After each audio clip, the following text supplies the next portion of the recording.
दुनिया है अजब चीज, कभी सुबह कभी शाम।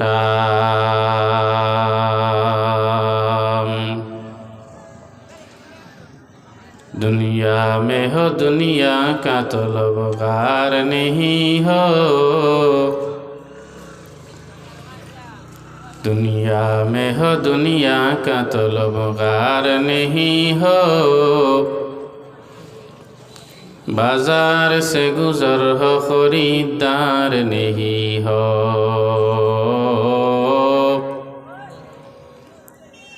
बाजार से गुजर हो खरीदार नहीं हो।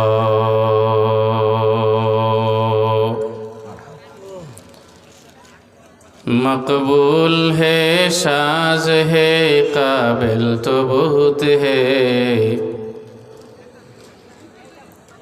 मकबूल है शाज है काबिल तो बहुत है। आईना के मानिंदे तो नहीं दिल तो बहुत है, आईना के मानिंदे तो नहीं दिल तो बहुत है। अल्हम्दुलिल्लाह। গুলগাঁও পূর্বপাড়া জামে মসজিদ কর্তৃক আয়োজিত 13তম বার্ষিক ওয়াজ মাহফিলের চলমান অধিবেশনে সভাপতির মঞ্চে আসীন অত্যন্ত শ্রদ্ধাভাজন মুহতারাম সভাপতি সাহেব, হযরত উলামায়ে কেরাম, আমার বাবার বয়সী মুরব্বিয়ানে আজম, প্রাণ প্রিয় কলিজার টুকরা যুবক ভাইরা, পর্দার অন্তরালে অবস্থানরত আমার শ্রদ্ধেয়া মা ও বোনেরা, আলোচনার শুরুতে আল্লাহ রাব্বুল আলামিনের দরবারে শুকরগুজার হই, যিনি আমাদেরকে দুনিয়ার কাজ কাম থেকে ফারেক করে রহমতি বরকতি নূরানি জান্নাতের বাগানে আসার বসার হযরত উলামায়ে কেরামের জবান থেকে কুরআনুল করিম এবং হাদিস শরীফ থেকে গুরুত্বপূর্ণ আলোচনা করবার এবং শোনার তৌফিক এনায়েত করেছেন। এই জন্য সকলে পড়ি আলহামদুলিল্লাহ। সাথে সাথে আমাদের পক্ষ থেকে লক্ষ কোটি সালাত ও সালাম বর্ষিত হোক रहमतुल्लिल आलमीन खातमुन नबिय्यीन वल मुरसलीन मुहम्मदुर रसूलुल्लाह सल्लल्लाहु अलैहि वसल्लमेर ऊपर। सम्मानित हाजरीन, এই মাহফিলটার দাম আল্লাহর কাছে অনেক বেশি। নবীজি বলেন, যেখানে কোরআন সুন্নাহর আলোচনা হয়, যে মজলিসে হয়, সেই মজলিসটাকে ফেরেশতারা বেষ্টন করে রাখে। যে মজলিস, যে সভা ফেরেশতা বেষ্টন করে রাখে, এই সভার দাম কতটুকুন হবে একটু নিজেই বিবেক বিচার করেন। কতটুকুন হবে? শুধু তাই না, যত সময় ফিন্ডালের ভিতরে বসে থাকবেন তত সময় পর্যন্ত আমলনামায় নেকি লেখা হইতে থাকবে। এটা আপনাদের কিসমতে আল্লাহ পাক রাখছেন বিদায় আপনারা আসতে পারছেন। এটা কিন্তু আবার ভাগ্যের বিষয়। আমি দেখছি রাস্তায় অনেক মানুষই আছে, কেউ দোকানের সামনে বৈশা গল্প গুজব করতেছেন, কিন্তু ওনারা আসতে পারেন নাই। যদি আল্লাহ কবুল করে তাহলে আবার আসতেও পারবেন। তো আমরা তাদের জন্য দোয়া করব যাতে সবাই আসতে পারে এবং সওয়াবের মাঝে শামিল হইতে পারে। আল্লাহ রাব্বুল আলামিন যাকে নেক আমলের তৌফিক দেন, সেই নেক আমল করতে পারে। যার কিসমতে আল্লাহ হেদায়ত রাখেন সে হেদায়ত প্রাপ্ত হয়, আর আল্লাহ যার কপালে হেদায়ত রাখেন না সে হেদায়ত প্রাপ্ত হয় না। এমনকি নবী রাসূল পর্যন্ত উম্মতকে দাওয়াত দিছেন, কিন্তু নবীর দাওয়াতও সে মানতে পারে নাই। এমন ঘটনা নাই? আছে। এখন নবীর দাওয়াত একজনে মানল না, তাই বললে কি নবীর কোনো সমস্যা? নাউজুবিল্লাহ, না, নবীর সমস্যা না, এটা তার কপালে নাই। হুজুরের চাচা আবু তালিব হুজুরকে খুব বেশি মহব্বত করে, খুব ভালোবাসে। চাচা বাতিজা, আপন চাচা হিসাবে হুজুরকে বেশি ভালোবাসে। এই জন্য তো হুজুরেরও চাচার প্রতি খুব বেশি একটা মহব্বত, ভালোবাসা। আল্লাহর রসুল, আমরা এমন একজন রসুল পাইলাম যে নবীজির সুপারিশ ব্যতীত বিচার কাজেই শুরু হবে না। আমাদের নবীজি সুপারিশ করবার আগে বিচার কাজেই শুরু হবে না। হুজুর আল্লাহকে বলবেন, আল্লাহ আমার উম্মতের কষ্ট হইতেছে, বিচার কাজ শুরু করেন। সেই নবী সমস্ত নবীদের নবী, সমস্ত রাসূলদের রাসূল, ইমামুল আম্বিয়া, ইমামুল মুরসালিন। সেই নবীর চাচা যদি জাহান্নামে যায়, তাহলে হুজুরের কষ্ট লাগার কথা না? মনের মাঝে কষ্ট।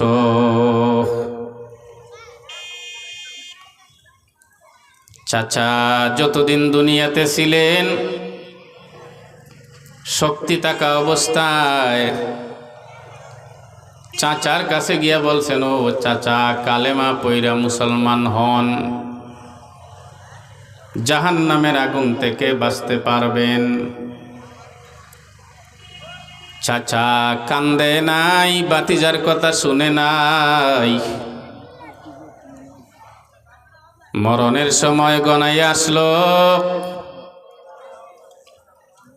হুজুর চাচার কাছে গিয়া কানে কানে বলতেছেন, আবুল আহাবও সাথে আছে, কাছে আছে, আবু জেহেলও আছে।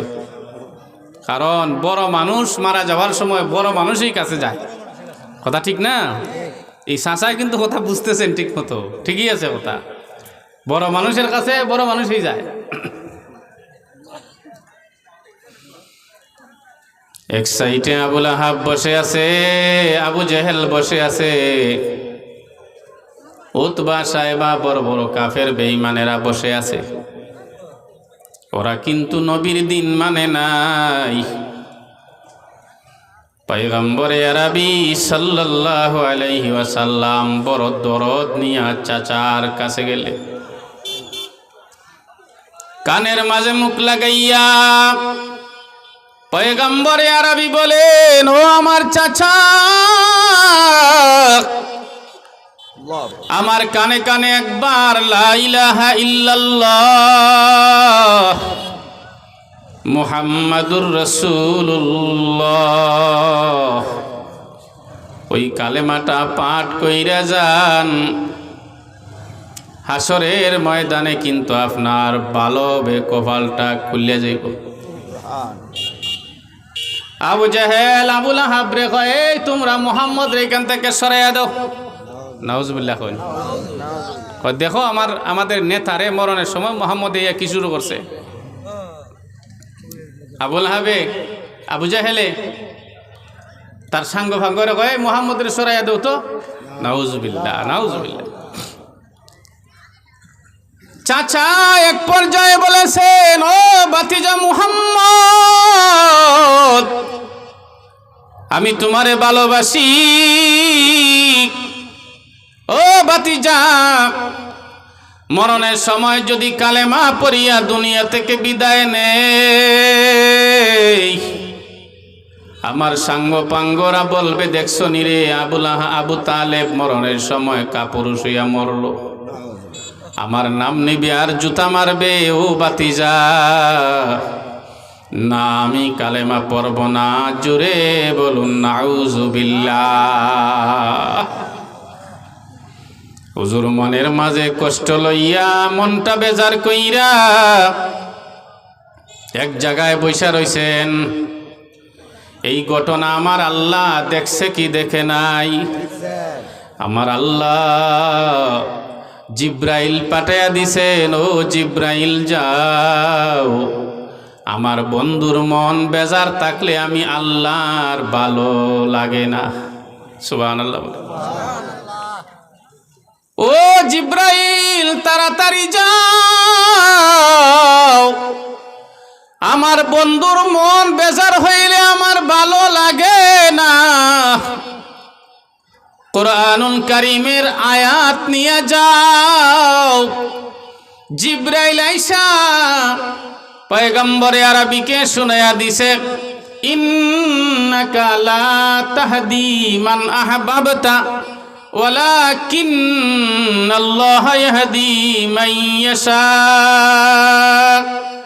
ও পয়গম্বর, আপনি যাকে ভালোবাসেন চাইলেই তাকে আপনি হেদায়েত করতে পারবেন না।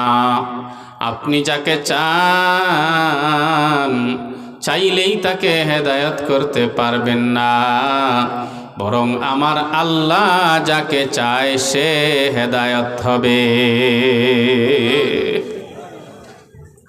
আল্লাহ যাকে চায় সে হেদায়েত হবে। আল্লাহ যাকে চাইবেন সে ভালো কাজে আসবে, আমরা চাইলেই কিন্তু হইব না। কথা ঠিক না? ও মুসলমান ইমানদার, আমি যে আয়াতে কারিমা তিলাওয়াত করছিলাম, এবার সেই আয়াতে কারিমায় যাই। আমার আল্লাহ বলেন, ইন্না নাহনু নাজ্জালনা যিকরা, আমি আল্লাহ কুরআন নাজিল করেছি, ওয়া ইন্না লাহু লাহাফিজুন, আর আমি তার হেফাজত করব। সুবহানাল্লাহ বলেন। আসমানি চারখানা কিতাবের মাঝে তাওরাত, জাবুর, ইনজিল এবং কুরআনুল কারীম, এই চারখানা হইল বড় বড় কিতাব। আসমানি চারখানা কিতাবের মাঝে কুরআনুল কারীম হইল শ্রেষ্ঠ। কুরআনুল কারীম স্বয়ং আল্লাহর বাণী। কাফের বেঈমানেরা অপপ্রচার চালাইছে। এক কাফের আর এক কাফেরের কাছে গিয়া কইছে, এই মুহাম্মদের কথা শুনিও না। নিজের মন থেকে কথা বলিয়া বলিয়া কোরআনের নামে চালাইয়া দেয়। নাউজুবিল্লাহ বলেন। আমার আল্লাহ বলেন, ওয়ালা বিকাউলি শাইর কালিলাম মা তুমিনুন। ও কাফের বেঈমানেরা শুনো, এটা কোনো কবির কথা নয়, এটা কোনো কবির কথা নয়। অল্প মানুষেরাই বিশ্বাস করে। ওমা হুয়া বিকাউলি শাইর ওয়ালা বিকাউলি কাহিন কালিলাম মা তাযাক্কারুন। এটা কোনো জাদুকরের কথা নয়, অল্প মানুষরাই শিক্ষা গ্রহণ করে। ও মুসলমান ইমানদার, তাহলে এটা কি? আল্লাহ বলেন, তানজিলুম মির রাব্বিল আলামিন, রব্বুল আলামিনের পক্ষ থেকে নাজিল করা আল্লাহর কোরআন। আমার আল্লাহ বলেন, ওয়ালাউ তাকাওয়ালা আলাইনা বাদাল আকাওয়িল। ও দুনিয়ার মানুষেরা শুনো, আমার বন্ধু যদি তার মন থেকে বানাইয়া বানাইয়া পড়িয়া পড়িয়া কোরআনের নামে চালাইয়া দেয়, লা আখাযনাহু মিনহু বিল ইয়ামিন। আল্লাহ বলেন, আমি তার ডান হাত চেপে ধরব। এরপরে সুম্মা লাকাতআনা মিনহুল ওয়াতিন, আমি তার গর্দান কেটে ফেলব। আল্লাহু আকবার বলেন। দেখছেন আল্লাহ কি কইছে? বাল হুয়া কুরআনুম মাজিদুন ফি লাওহিম মাহফুজ।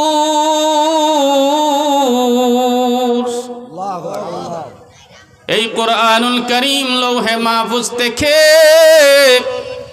আমার আল্লাহ পর্যায়ক্রমে দীর্ঘ 23 বৎসরে পয়গম্বরে আরবীর উপরে নাজিল করেছেন। এই কোরআন আমার আল্লাহ কেন নাজিল করলেন? গভীরভাবে মনোযোগ দিয়ে শোনো রে বাবা, ওরে যুবক ভাই, কোরআনুল কারীম আমার আল্লাহ এই জন্য নাজিল করেন নাই যে কোরআন দিয়া ফু দিবেন আর দেওদানব ভূত ফেরত সব তারাইয়া দিবেন, এই জন্য কিন্তু আল্লাহ কোরআন নাজিল করে নাই। কোরআনুল কারীম তিলাওয়াত করবেন আর শুধু আমল নামায় নেকি জমাইবেন, নেকি জমাইবেন, শুধুমাত্র এই জন্য আল্লাহ কোরআন নাজিল করে নাই। কোরআনুল কারীম ঘরের মাঝে রাখবেন, বরকত হবে, এই উদ্দেশ্যে আমার আল্লাহ কোরআন নাজিল করেন নাই, বরং কোরআন নাজিল করেছেন আমার আল্লাহ এই কোরআন দিয়া ব্যক্তি জীবন সাজাইবা, এই কোরআন দিয়া পারিবারিক জীবন সাজাইবা, এই কোরআন দিয়া সমাজ সাজাইবা, এই কোরআন দিয়া রাষ্ট্র পরিচালনা করবা, তাহলেই রাষ্ট্রে আল্লাহর পক্ষ থেকে রহমত আর বরকত নাজিল হবে, অন্যায় দূর হবে, ব্যভিচার দূর হবে, ছিনতাই দূর হবে, ডাকাতি দূর হবে, দুর্নীতি বন্ধ হবে, গরিবের হক নষ্ট হবে না, সোনার মানুষগুলি তৈরি হবে। জোরে বলেন ঠিক না? ও মুসলমান ইমানদার, আজকে আমরা যদি কোরআন দিয়া সমাজ পরিচালনার কথা বলি, এক শ্রেণীর মানুষ আছে দেখবেন তার গায়ে আগুন ধরে লায়, কথা কয় আছে না নাই? আগুন ধরে কেন? আগুন ধরে কোরআন যদি প্রতিষ্ঠিত হয়, কোরআন দিয়া যদি সমাজ চলে, ব্যভিচার চলবে না, জিনা চলবে না, চুরি চলবে না, ডাকাতি চলবে না, এরপরে বেনামাজি থাকবে না, অন্যের হক নষ্ট হবে না, সরকারের টাকা মারিয়া খাইবে না, দুর্নীতি হবে না, দেশের টাকা পাচার হবে না। ও মুসলমান ইমানদার, কোরআন দিয়া যদি রাষ্ট্র চলে তাহলে শান্তি প্রতিষ্ঠিত হবে। কথা বলেন ঠিক না? চাইননি আপনারা? কথা অন্য দেখি আসতে কইন, ডরাইতেছেন না? চাইননি আপনারা? আলহামদুলিল্লাহ, ধন্যবাদ আপনাদের, আল্লাহ কবুল করো, বলেন আমিন। ও মুসলমান ইমানদার, কোরআনুল কারীম হইল একটা পরশপাথর। আল্লামা কবি ইকবাল রহমতুল্লাহ আলাইহি বলেন, উতর কর গার হেরা সে সোয়ে কুম আয়া, উতর কর গার হেরা সে সোয়ে কুম আয়া, और एक नुस्खे किमिया साथ लाया, और एक नुस्खे किमिया साथ लाया। पैगम्बर अरबी सल्लल्लाहु अलैहि वसल्लम गारे हेरा থেকে নেমে আসলেন আর সাথে নিয়ে আইলেন পরশপাথর কোরআনুল কারীম। পরশপাথরের অভ্যাস হলো, পরশপাথরের সাথে লোহা লাগলে লোহা সোনা হয়ে যায়। কোরআনুল কারীম হইল এমন একটা পরশপাথর, যেই পরশপাথরের সাথে গুনাহগার মানুষগুলির সম্পর্ক হইলে পরে গুনাহমুক্ত হইয়া ওই মানুষটাও সোনার মানুষ হইয়া যায়। ও মুসলমান ইমানদার, হযরত ওমর রাদিয়াল্লাহু আনহু তো মূর্তির পরিবারে জন্মগ্রহণ করেছিলেন। কথা বলেন ঠিক না? উমরের বাপ, দাদা, পরদাদা, সৌদাদা, লক্কর দাদা এরা কি কাফির বিমান ছিল না? কোরআনুল কারীমের সংস্পর্শে আসার কারণে অন্তরটা নরম হয়ে গেছে। হযরত ওমরের দাম আর মর্যাদা এত বাড়িয়া গেল। ও মুসলমান ইমানদার, অর্ধ জাহানের শাসন করলেন হযরত ওমর। কথা ঠিক না? অর্ধ জাহান শাসন করছেন হযরত ওমর। হযরত ওমর বলছেন, আমার শাসনকালে যদি একটা কুকুর না খাইয়া মারা যায়, আল্লাহর দরবারে আমাকে আসামির কাঠগড়ায় দাঁড়াইতে হবে। সুবহানাল্লাহ বলেন। হযরত উমর যদি একটা কুকুরের ব্যাপারে এই কথা বলিয়া থাকেন, তাহলে জনগণের হক নষ্ট করার তো প্রশ্নই আসে না। কথা কোন ঠিক না?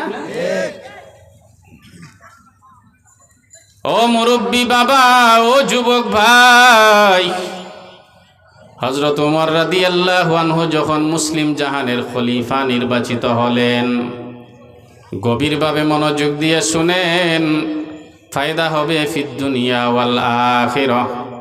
হযরত উমর যখন আমিরুল মুমিনিন নির্বাচিত হলেন, ওই সময় তো আর পয়গম্বরে আরবি দুনিয়াতে নাই। কথা বলেন ঠিক না? সুন্দরভাবে রাষ্ট্র চলতেছে, ছোট্ট রাষ্ট্র নয়, অর্ধ পৃথিবী চালাইতেছে হযরতে আলী রাদিয়াল্লাহু আনহু। একদিকে ছিলেন পয়গম্বরে আরবির চাচাতো ভাই, অপর দিকে হয়ে গেলেন আপন মেয়ের জামাই হযরতে আলী রাদিয়াল্লাহু আনহু, ইমাম হাসান আর হুসাইনের বাবা, হযরতে ফাতেমা রাদিয়াল্লাহু আনহার স্বামী।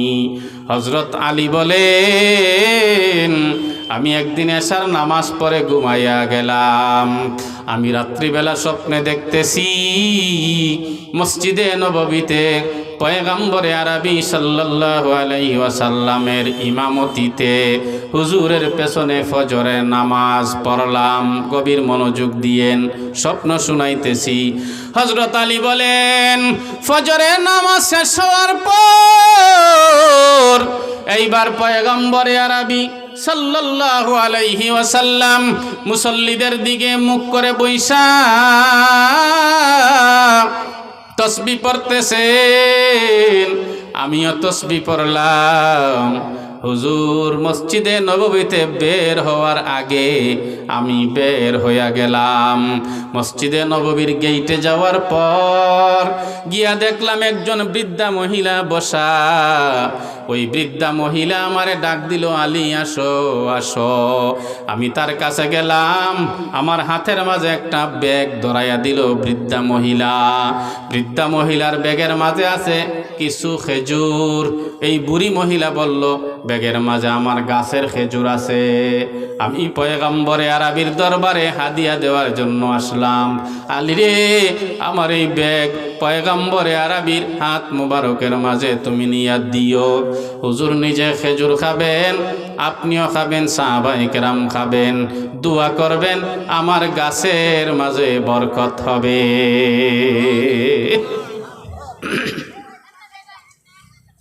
হযরত আলী বলেন, আমি বৃদ্ধা মহিলার হাত থেকে খেজুরের ব্যাগ নিয়া পয়গম্বরে আরবির হাত মুবারকে দিলাম। হুজুর নিজে খেজুর খাইলেন, সাহাবায়ে কেরামকে খাওয়ালেন, আমাকেও একটা খেজুর দিলেন। একটা কথা স্মরণ রাখেন, হযরত আলী বলেন, আমারও একটা খেজুর দিলেন। আমি খেজুর খাইলাম। খেজুর খাওয়া শেষ হওয়ার সঙ্গে সঙ্গে মাইকের মাঝে মুয়াজ্জিনের আযান, আসসালাতু খায়রুম মিনান নাওম, ঘুমের চেয়ে নামাজ ভালো। হযরত আলী বলেন, আজান শোনার পর আমার ঘুম ভাঙ্গিয়া গেছে। আমি ঘুম থেকে জাগ্রত হইয়া ওযু কইরা তাড়াহুড়া কইরা মসজিদে নববীতে চলে আসলাম। ফজরের নামাজ জামাতে আদায় করলাম। ইমামতি করলেন হযরত ওমর রাদিয়াল্লাহু আনহু, কারণ হুজুর তো তখন নাই। হযরত ওমর ইমামতি করলেন। হযরত আলী বলেন, আমি নামাজ শেষ হওয়ার পর হযরত ওমর মুসল্লিদের দিকে মুখ করে বসলেন, তসবিহ তাহলিল করলেন। আমিও তসবিহ পইরা হযরত ওমরের আগে মসজিদে নববী থেকে বের হয়ে গেলাম। গেইটে যাওয়ার পর আমি স্বপ্নে যে বৃদ্ধা মহিলারে দেখছিলাম, গিয়া দেখি বৃদ্ধা মহিলা গেইটের মাঝে বসা আছে। আমারে ডাক দিয়া বলতেছে, আলী, আমার হাত হাতের মাঝে খেজুরের ব্যাগ আছে, ওই ব্যাগের ভিতরে আমার গাছের খেজুর হযরত উমরের হাত মুবারকে নিয়ে দিও। হযরত উমর খেজুর খাবেন, সাহাবায়ে কেরাম খাবেন, আপনিও খাবেন, দোয়া করবেন আমার গাছের মাঝে বরকত হবে। স্বপ্ন বাস্তবে ফলছেনি। ও মুসলমান ইমানদার, আল্লাহওয়ালারা, সত্যিকার পরেশগার মানুষেরা স্বপ্ন দেখলে বাস্তবে ফলিয়া যায়।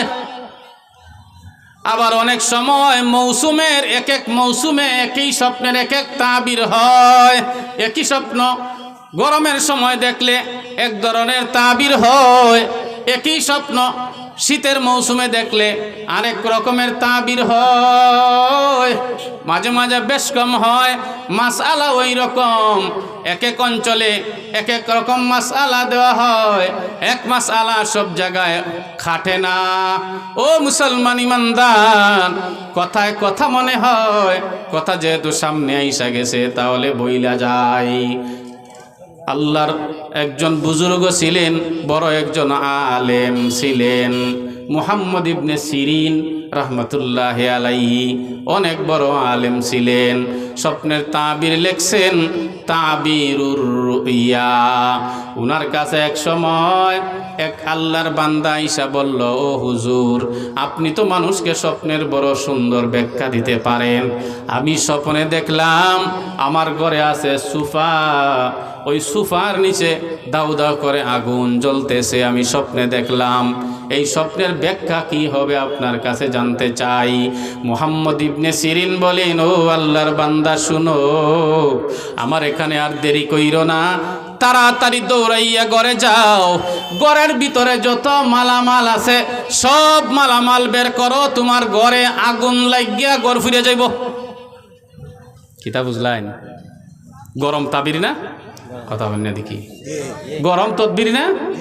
দৌড়িয়া যাও, তাড়াতাড়ি গিয়া হও, তোমার ঘরের ভিতরে যে মালামাল আছে সব মালামাল বাহির করো। আল্লাহর বান্দা দৌড়াইয়া গেলেন। কথা তো বাস্তব, মালামাল বের করতে না করতে ঘরে আগুন লাগিয়া গেল। 6 মাস পরে আরেকজন আল্লাহর বান্দা ঈসা মুহাম্মদ ইবনে সিরিনের কাছে বলল, ও হুজুর, আমি রাত্রে স্বপ্নে দেখলাম আমার ঘরে আছে সুফা, সুফার নিচে আগুন লাগছে, এবার ব্যাখ্যা জানতে চাই। হুজুর বলেন, তোমার কপাল ভালো, টাকা পয়সা ধন দৌলত সম্পদে তোমারে ধরা দিব। সুবহানাল্লাহ বলে। স্বপ্ন একরকম না দুই রকম? স্বপ্ন তো এক, কথা বুঝেন না। স্বপ্ন এক, ব্যক্তি দুইজন, বুঝছেন না কথা? স্বপ্ন এক, সুফার নিচে, ঘরের ভিতরে সুফা আছে, সুফার নিচে আগুন লাগছে। স্বপ্ন এক, ব্যক্তি দুইজন, ব্যাখ্যা দুই রকম। কথাটা বুঝছেন না? কথাটা বুঝছেন সবে? বুঝলে মজা পাইবা। স্বপ্ন এক, ব্যক্তি দুইজন, ব্যাখ্যা দুই রকম। একই স্বপ্ন, ব্যাখ্যা দুই রকম হইল কেন? এটা হইল প্রশ্ন। কথা ঠিক না? আল্লাহর ওলি মুহাম্মদ ইবনে সিরিন রহমতুল্লাহি আলাইহির খাদেম সাথে সাথে তাকে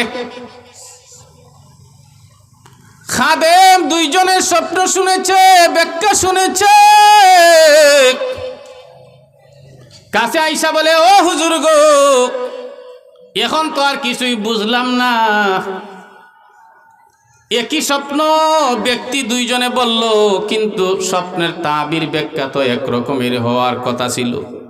স্বপ্ন তো এক জাতেরই স্বপ্ন, ব্যাখ্যা হইল দুই রকম কেন জানতে চাই। আল্লাহর ওলি মুহাম্মদ ইবনে সিরিন বলেন, ও বাবা শুনো, প্রথম ব্যক্তি স্বপ্নে দেখছিল গরমের মৌসুমে। আপনারা যদি কথা বুঝে থাকেন, বুঝে শুনে জবাব দিবেন। গরমের সময় গরম মানুষে পছন্দ করে না। যারা উত্তর দিচ্ছেন বুঝা দিছে না, যারা দিচ্ছেন না ওনারা সন্ধ্যের মাঝে বলছেন কি হইতাম। গরমের সময় গরম পছন্দ করে, গরমের সময় তো গরম থাকে আরো দূরে থাকে মানুষ। আর মহিলারা কয় রানতে পারতাছি না, গরমের জ্বালা অবস্থা খারাপ, গাম্যা শেষ। গরমের মৌসুমে গরম দেখছে। মুহাম্মদ ইবনে সিরিন বলেন এই জন্য বললাম তার গড় ফুরা যাইব। দ্বিতীয় ব্যক্তি স্বপ্নে দেখলো শীতের সময়। আপনারা বিবেক থেকে জবাব দেন, শীতের সময় গরম বা আগুন মানুষে পছন্দ করে নি করে না? করে। কারণ এই যে এখন ঠান্ডা নামছে, এই জায়গায় যদি খের জ্বালাইয়া আগুন জ্বালাইন, আগুন তাফান গিয়া ভালো লাগবো না লাগতো না? আরাম লাগবো, ভালো লাগবো। আল্লাহর ওলি বলেন শীতের মৌসুমে স্বপ্নে দেখলো গরম পছন্দ করে, শীতের মৌসুমে মানুষ সম্পদও পছন্দ করে, টাকা পয়সা পছন্দ করে, তাই বইলা দিলাম সম্পদ হবে। বাস্তবেও তা হইয়া গেল। ও মুসলমান ইমানদার, বাংলাদেশের একটা ভণ্ড ছিল, ওর নাম ছিল দেওয়ান বাগি। নাম শুনছেন নি আপনারা? দেওয়ান বাগের ভণ্ড। এই ভণ্ড একবার স্বপ্নে দেখছে। ভণ্ড স্বপ্নে দেখে, কয় আমি স্বপ্নে দেখি মুহাম্মাদুর রাসূলুল্লাহ সাল্লাল্লাহু আলাইহি ওয়াসাল্লাম মলিন চেহারা লইয়া ময়লা যুক্ত নাফাক জায়গায় ফইরা রইছেন। নাউজুবিল্লাহ, জুড়ে এখন না নাউজুবিল্লাহ। আচ্ছা, হুজুরে যদি কেউ এই স্বপ্নে দেখে এই অবস্থায়, হুজুরে এই স্বপ্ন দেখার কথা নেই। এই স্বপ্ন যদি কেউ দেখে যে হুজুর মলিন চেহারা লইয়া ময়লা যুক্ত নাফাক জায়গায় ফইরা রইছেন, তাহলে এর তাবির হইল যে স্বপ্নে দেখছে এর ঈমান আমল সব গেছে। কথাটা বুঝছেন না? এর ঈমান আমল সব গেছে, নাই কিচ্ছু নাই।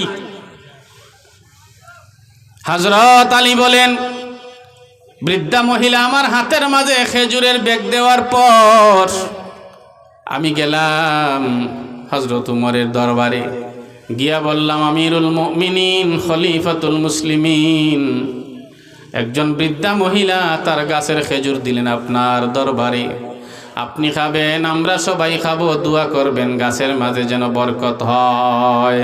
ও মুরব্বী বাবা, ওরে যুবক ভাই, হযরত ওমর খেজুরের বেগ হাতের মাঝে লইয়া নিজেও খেজুর খাইলেন, সাহাবায়ে কেরামকে খাওয়াইলেন, হযরত আলীকে একটা খেজুর দিলেন। একটা খেজুর খাওয়ার পর হযরত আলী বলেন জিদনা তামরাতান উখরা ইয়া উমারু, হে উমর আমারে আরেকটা খেজুর দেন না, বড় মজা লাগছে খেজুর, আরেকটা দেন না আমারে। হযরত উমর বলেন আলী রে ভালো করে শোনো, রাত্রে তুমি যে স্বপ্নে দেখেছো হুজুর তোমার একটা খেজুর দিছেন, হুজুর যদি দুইটা দিতেন আমি দুইটা দিতাম, হুজুর তিনটা দিলে আমি তিনটা দিতাম, হুজুর চার পাঁচটা দিলে আমিও দিতাম। জুড়ে বলুন সুবহানাল্লাহ। হযরত আলী বলেন এখন আর কিচ্ছুই বুঝলাম না, আমি দেখলাম রাত্রে স্বপ্নে, এইটা উমরে জানলেন কেমনে? কথাটা ঠিক না? এইটা উমরে জানলেন কেমনে? হযরত আলী বলেন উমর রাত্রে দেখলাম আমি স্বপ্নে, আপনি জানলেন কেমনে? আপনারে কি ফেরেশতার মাধ্যমে জানাইয়া দেওয়া হলো, নাকি আপনি এলহামের মাধ্যমে জানলেন, নাকি আপনি স্বপ্নের মাধ্যমে জানলেন? হযরত ওমর বলেন ও আলী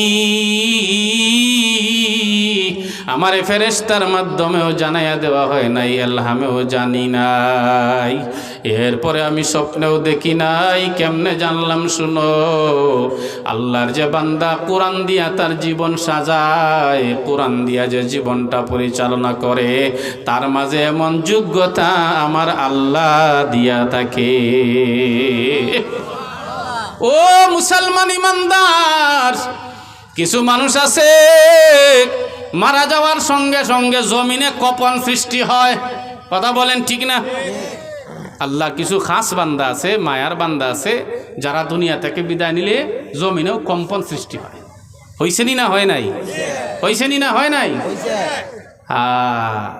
যার ইমান দুর্বল, যার চৌকের মাঝে লাগাইছে ফেরাউনের চশমা, যার চৌকের মাঝে লাগাইছে, চোখের মাঝে লাগাইছে নমরুদের চশমা, যার চোখের মাঝে লাগাইছে কারণের চশমা, সাদ্দাদের চশমা, আবু জাহালের চশমা, আবুল আহাবের চশমা, উবাই ইবনে খালাফের চশমা, কাফের বেঈমানের চশমা লাগাইছে খালা চশমা।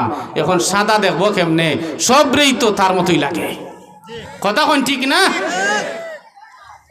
ও মুসলমান ইমানদার, কোরআনের কারণে মানুষের দাম বাড়ে কি বাড়ে না? কোরআন দিয়া যে জীবন সাজায়, তার অন্তরের মাঝে থাকে আল্লাহর ভয়। আল্লাহর ভয় থাকার কারণে ওই আল্লাহর বান্দা দ্বারা জনগণের হক নষ্ট হয় না, গরিবের হক নষ্ট হয় না, বরং নিজের পকেটের টাকা খরচ কইরাও জনগণের উপকারের চেষ্টা করে, খেদমত করে। তাকে দেখরে মুসলমান হযরতে ওমর রাদিয়াল্লাহু আনহু যখন খলিফা, খাদেমকে ডাকিয়া বললেন, ও খাদেম, 400 দিনার নেও আমার পক্ষ থেকে। 400 দিনার লইয়া হযরতে আবু ওবায়দা ইবনুল জাররাহ রাদিয়াল্লাহু আনহুর কাছে যাও। সাহাবায়ে কেরাম কোরআন দিয়া জীবন সাজাইছিলেন। নবীর সুন্নত দিয়া জীবন সাজানোর কারণে আল্লাহর ভয় অন্তরের মাঝে এমন ছিল, পয়গম্বরে আরবি তো খুশি হইয়া বললেন, খাইরুল কুরুনে কারনি, আমার জমানাটা, আমার যুগটা ছিল স্বর্ণের যুগ, আমার যুগটা ছিল শ্রেষ্ঠ যুগ। সুম্মাল্লাযীনা ইয়ালুনাহুম সুম্মাল্লাযীনা ইয়ালুনাহুম, তাবেঈর যুগ স্বর্ণের যুগ ছিল, তবে তাবেঈর যুগ স্বর্ণের যুগ ছিল। হযরত ওমর 400 দিনার দেওয়ার পর বলিয়া দিলেন, খাদেম আবু ওবায়দা ইবনুল জাররাহের কাছে যাওয়ার পর 400 দিনার দিয়া বলবা, তারে ব্যক্তিগত তার নিজের কাজের জন্য দিলাম, এটা রাষ্ট্রীয় কাজে খরচের জন্য দিলাম না, জনগণের জন্যও না, বরং তারে দিলাম পারিবারিক কাজে খরচ করবে। টাকাটা পাওয়ার পর কি করে একটু দাঁড়াইয়া গতিবিধি লক্ষ্য করিও, রিপোর্ট আইসা আমার কাছে দিও। ও মুসলমান ইমানদার, খাদেম হযরত ওমরের পক্ষ থেকে 400 দিনার পৌঁছানোর পর হযরত আবু ওবায়দা ইবনুল জাররাহ 400 দিনার হাতে লইয়া ডাকতে শুরু করলেন, ও ভাই তুমি নেও 2 দিনার, আরেকজনকে বললেন তুমি নেও 3 দিনার, আরেকজনকে বললেন তুমি নেও 4 দিনার, আরেকজনকে বললেন তুমি নেও 5 দিনার, আরেকজনকে বললেন তুমি নেও 6 দিনার। এইভাবে 400 দিনার নিজের জন্য না রাখিয়া জনগণের মাঝে বন্টন করে দিলেন। ও মুসলমান ইমানদার, বাংলাদেশেও তো এমন তাকওয়াবান পরেশগার মানুষ মন্ত্রী পর্যন্ত ছিল, যাদের ক্ষমতা যাওয়ার পর কেয়ারটেকার সরকার আইসা তাদেরকে দুর্নীতিতে পায় নাই। কথা কইনা দেখি, আমি কি বানাইয়া কইতাছি না? প্রমাণ আছে আমার তো, প্রমাণ নাই আমার তো, প্রমাণ আছে। দুর্নীতিতে পায় নাই, সব স্বচ্ছ পাইছে। দুর্নীতিতে পাবে না যদি সে তার নিজের জীবন আগে যদি নিজের জীবন চালায় কোরআন দিয়া, নিজের অন্তরে যদি আল্লাহর ভয় তৈরি করতে পারে, তাহলে তো আল্লাহর ভয় হওয়ার কারণে জনগণের হক নষ্ট করলে যে গুনাহ হবে ওইটা তো তার ভিতরে থাকবেই। কথা বলেন ঠিক না? হযরত ওমর আরো 400 দিনার দিয়া দিলেন, ও খাদেম নিয়া যাও, তুমি আরেকজন সাহাবী, তুমি যাও আরেকজন সাহাবীর কাছে, মুআয ইবনে জাবাল রাদিয়াল্লাহু আনহুর কাছে যাও। মুআয ইবনে জাবালকে 400 দিনার দিয়া বলিও তার ব্যক্তিগত কাজের জন্য দিলাম। টাকা পাওয়ার পরে কি করে তুমি দাঁড়াইয়া একটু লক্ষ্য করিও, রিপোর্ট আইসা আমারে দিও। খাদেম 400 দিনার মুআয ইবনে জাবালের দরবারে নিয়ে যাওয়ার পর, হাতে দেওয়ার পর হযরতে মুআয ইবনে জাবাল 400 দিনার সমজিয়া ডাকতে শুরু করলেন, ও আল্লাহর বান্দারা, আমার মুসলমান ভাইয়েরা, আসো, তুমি নেও 2 দিনার, তুমি নেও 4 দিনার, তুমি নেও 5 দিনার, তুমি নেও 10 দিনার। এইভাবে বন্টন করতে করতে মাত্র 2 দিনার বাকি রয়ে গেল। ঘরের ভিতর থেকে মুয়াজ ইবনে জাবাল রাদিয়াল্লাহু আনহুর স্ত্রী আওয়াজ দিলেন, ওয়ানাহানু ওয়াল্লাহি মাসাকিনু ফাআতিনা। স্বামী গো, আল্লাহর কসম, আমরা হইলাম মিসকিন, আমাদের ঘরে তো কিছুই নাই, আমাদের জন্য কিছু রাখেন। কিতাবের মাঝে লেখছেন, স্ত্রী বলার পর মাত্র 2 দিনার নিজের জন্য রাখলে, অথচ 400 দিনার দিছেন হযরত উমর। উনাকে মালিক বানাইয়া দিছেন, যে তোমারে মালিক বানাইয়া দিলাম, এটা তোমার কাজে খরচ করবাই। এটা পাওয়ার পরে উনি কি করলেন? মানুষের কাছে, মানুষের মাঝে বন্টন করে দিলেন। সুবহানাল্লাহ। ও মুসলমান ইমানদার, একমাত্র কোরআন দিয়া, নবীর সুন্নত দিয়া, আল্লাহর হুকুম দিয়া, নবীর তরিকা দিয়া কেউ যদি তার জীবনটা না সাজায়, আর যদি সে নির্বাচনের সামনে রাখিয়া মাথায় টুপি লাগাইয়া আর হাতের মাঝে তসবি লইয়া মুখের মাঝে বুলিয়া ওরাইল, কয় ভাই আমি হজ করে আইছি, আমি কিন্তু ঠিক হইয়া গেছি, এটা ঠিক হইব না নির্বাচনী ভঙ্গি? কথা বল না দেখি, নির্বাচনী ভঙ্গি না? আচ্ছা ভাই, তবলিগ জমাতের এটা কিন্তু বিরোধিতা না, বুঝাইবার জন্য একটা মিসাল দিতেছি। 1 চিল্লা আছে না? কথা বল না। 3 চিল্লা আছে না? 1 সাল আছে না? 1 চিল্লা, 3 চিল্লা, 4 চিল্লা, 5 চিল্লা, 1 সাল মানে 1 বছর। 1 বছর তবলিগ জমাত লাগাইয়া সময় যদি একজন আলেম হয়ে যেত, তাহলে তো রেগুলার লেখাপড়া করে 16 বছরে দাওরায়ে হাদিস, 16 বছরে কামিল পাস করার কোনো দরকারই আছিল না। মা কথা কন্যা ঠিক না? কোনো দরকার আছে? কোনো দরকারই তো নাই। তাহলে তো 1 বছর লাগাইব, বস সে আলেম।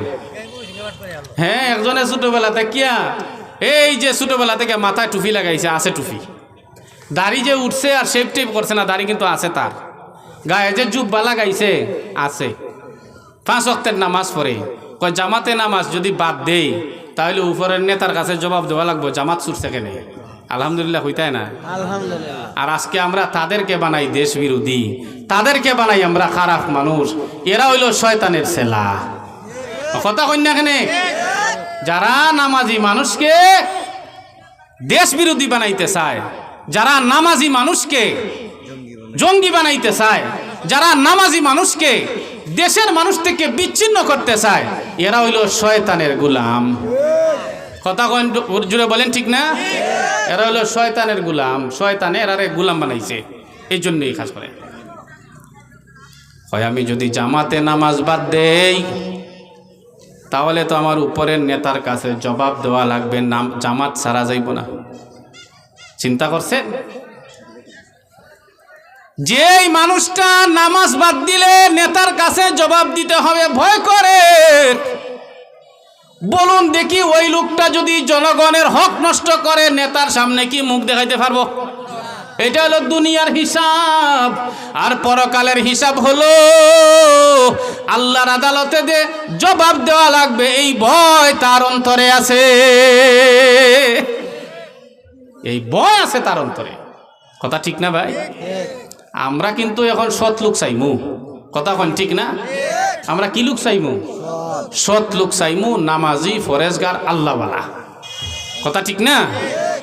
ও মুসলমান ইমানদার, আমি বলতেছিলাম আমার আল্লাহ বলেছেন, ইন্না নাহনু নাযালনা যিকরা ওয়া ইন্না লাহু লাহাফিজুন। আমি আল্লাহ কোরআন নাজিল করেছি, এবং তার হেফাজত করব আমি আল্লাহ। আল্লাহ কুরআনুল কারীম কেমনে হেফাজত করবেন শুনো। আমার আল্লাহ বলেন কুরআনুল কারীম শুধুমাত্র লফজের নাম না, কুরআনুল কারীম শুধুমাত্র অর্থের নাম না, আল-লফজু ওয়াল মা'না শব্দ এবং অর্থ দুইটার নামেই হইল কুরআন। হাফিজে কুরআন দ্বারা কোরআনের লফজের হেফাজত করবেন আর অর্থের হেফাজত করবেন হক্কানি উলামায়ে কেরাম দ্বারা। ও মুসলমান ইমানদার, কথা আর লম্বা নয়, আর কিছু সময়ের ভিতরে আমি আপনাদের সামন থেকে দোয়ার মাধ্যমে বিদায় হব। আমি আপনাদেরকে যে জিনিসটা বুঝাইতে চাই, দুনিয়াতে যতদিন বাঁচব কোরআনের সাথে থাকার দরকার আছে না নাই? আরো জোরে বলেন আছে না নাই? মাহফিল হওয়ার কারণে আজকে আপনারা এখানে সমবেত হইলেন, কোরআনের আলোচনা শুনলেন, ভালো লাগছে কি লাগে নাই? জোরে বলেন ভালো লাগছে কি লাগে নাই? ভালো যদি না লাগতো আপনারা আসতেন না, বাহিরে বইসাই গল্প গুজব কইরা সময়টা কাটাইয়া দিতেন। জোরে বলেন ঠিক না? ও মুসলমান ইমানদার, নেক কাজে অংশগ্রহণ করা সবার কিসমতে জুটে না, নেক কাজে শামিল হওয়া সবার ভাগ্যে জুটে না। আমার আল্লাহ যাকে মঞ্জুর করেন সে আসতে পারে। ওই যে আপনারা এখন এখানে বসলেন, আমলনামায় নেকি লেখা হইতেছে। আমার আল্লাহ ফেরেশতাদেরকে ডাক দিয়া বলতেছেন, ও ফেরেশতারা শুনো, তোমরা দেখো, তাকাইয়া দেখো, ওই যে শয়তান তো বলছিল মানুষ বানাইবার দরকার নাই, গুনাহের কাজ করবে, খুন খারাপি করবে। ফেরেশতারা তাকাইয়া দেখো রে, ওরা কিন্তু আমি আল্লাহরে দেখে নাই, আমার জান্নাতও দেখে নাই, জাহান্নামও দেখে নাই, ফুলসিরাতও দেখে নাই, আমার বন্ধুরেও দেখে নাই। আমার বন্ধুর কথা শুনিয়া বিশ্বাস করলো, দুনিয়াবি কাজকর্ম থেকে ফারেক হইয়া খোলা মাঠের মাঝে গিয়া বইসা রইল। আমি আল্লাহ তাদের বসারে কবুল করে দিলাম এবং তাদেরকে মাফ করিয়া বাড়িতে নিব। ও মুসলমান ইমানদার, হাসরের ময়দানে এই মাটি আল্লাহর দরবারে গিয়া সাক্ষী দিবে আমাদের পক্ষে। সুবহানাল্লাহ জুড়ে বলেন। হাসরের ময়দানে সমস্ত মসজিদগুলাকে আল্লাহ বলবেন বাইতুল্লাহর সাথে গিয়া মিশিয়া যাও, কারণ দুনিয়ার সব মসজিদগুলি হইল বাইতুল্লাহর শাখা।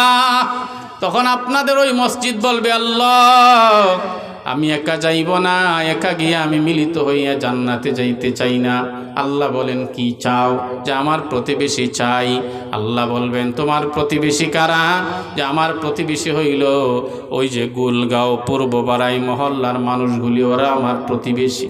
ওরা আমার মাঝে আইসা নামাজ পড়লো, আমারে পরিষ্কার পরিচ্ছন্ন রাখলো, আমারে সাজাইলো, আমার জন্য তাদের অন্তরে টান রইছে, আমি তাদেরকে ছাড়া যাইতাম না।